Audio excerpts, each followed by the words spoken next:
বাম আমল হোক কিংবা রাম আমল, জনগণ সবসময় যেন ফুটবল যে যেরকম পারে লাথি মেরে সরিয়ে দিচ্ছে, কিন্তু জনগণের উন্নয়নের কথা ভাবছে না। এমনই অভিযোগ আমবাসা পৌর পরিষদের ৬ নম্বর ওয়ার্ড টিআরটিসি পাড়ার জনগণের। ওই এলাকার কাউন্সিলর গৌতম দাস ভোটে দাঁড়ানোর পর জনতার দরবারে ভোট ভিক্ষা চাইতে গিয়েছিলেন। ভোটে জিতে রাবণ হয়ে জনতার কাছ থেকে তাদের সব অধিকার হরণ করে নিলেন। ওই এলাকায় রাস্তাঘাট, পানীয় জল, ড্রেন সংস্কার সহ বিভিন্ন উন্নয়নমূলক কাজ অর্ধ দশক ধরে রয়েছে বন্ধ। যখন দেয়ালে পিঠ থেকে যায় তখন প্রতিবাদ করা ছাড়া আর কোনো রাস্তাই থাকে না। তাই মঙ্গলবার টিআরটিসি পাড়ার লোকজন একত্রিত হয়ে ৩ দফা দাবির ভিত্তিতে আমবাসা পৌর পরিষদের চেয়ারম্যানের নিকট ডেপুটেশন প্রদান করে। এদিন আমবাসা টিআরটিসি পাড়ার পক্ষ থেকে এলাকার যুবক সম্রাট বসাক সহ আরও কয়েকজন প্রতিনিধিমূলক সাক্ষাৎ করেন চেয়ারম্যানের সাথে এবং তাদের দাবি সনদ তুলে দেয়। সাংবাদিকদের তারা জানান, টিআরটিসি পাড়ার বাসিন্দারা আমবাসা পৌর পরিষদকে কর দিয়ে আসছে, কিন্তু পৌর পরিষদ থেকে কোনো সুযোগ সুবিধা পাচ্ছেন না এলাকার মানুষ। তাই আজ সবাইকে একত্রিত হয়ে আমবাসা পৌর পরিষদের ডেপুটেশন প্রদান করা হয়। তাদের দাবি না মানা হলে আগামী দিনে তারা বৃহত্তর আন্দোলনে যাবে বলে হুঁশিয়ারি দিলেন। দীর্ঘদিন ধরেই আমাদের আমবাসা মিউনিসিপ্যাল কাউন্সিলের আন্ডারের যে ৬ নং ওয়ার্ডটা আছে, না রাস্তাঘাট, না ড্রেনেজ ব্যবস্থা।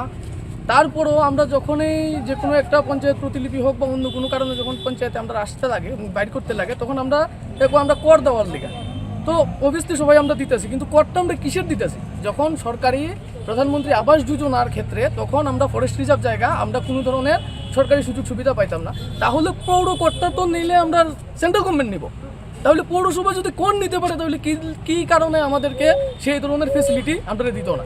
নগর পঞ্চায়েত থেকে শুরু করে আজকে আমরা বাম আমলও দেখছি এবং কি রাম আমল পর্যন্ত এখন পর্যন্ত সবাই আমাদের সাথে একদম মানে ফুটবল যেমন ফুটবল খেলা হইতেছে, আজকে করে দিব, কালকে করে দিব, পরশু করে দিব, এই ধরনের কথা কয়েছিরা এতদিন পর্যন্ত আমরা মানুষ যতজন আছে, আজকে আমরা ডেপুটেশন দিতে প্রায় আমরা 70-80 জনের মতন মানুষ আইছি।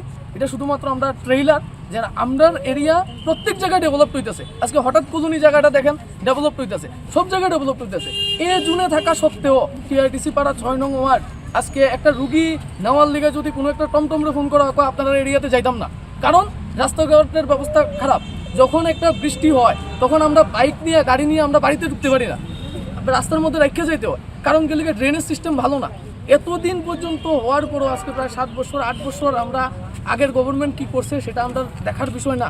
এখন গভর্নমেন্ট আমরা আজকে 7 বছর ধরে যখন চালাইতেছে, একটু তো আমাদের দিকে একটু চাইতো। আমরাও তো মানুষ, আমাদেরও তো সুস্থভাবে বাঁচার ইচ্ছা থাকে, যেন ভালো করে আমরা থাকি ভালোভাবে। যেহেতু আমরা সমস্ত ধরনের কর আমরা দিয়ে যেতেছি, আজকে বাজার টাউন এলাকাতে যেই কর দেওয়া হইতেছে আমরা ভিতর অঞ্চলে সেম করেই আমরা প্রদান করতেছি, সব কিছুই আমরা সেমভাবে দিতেছি।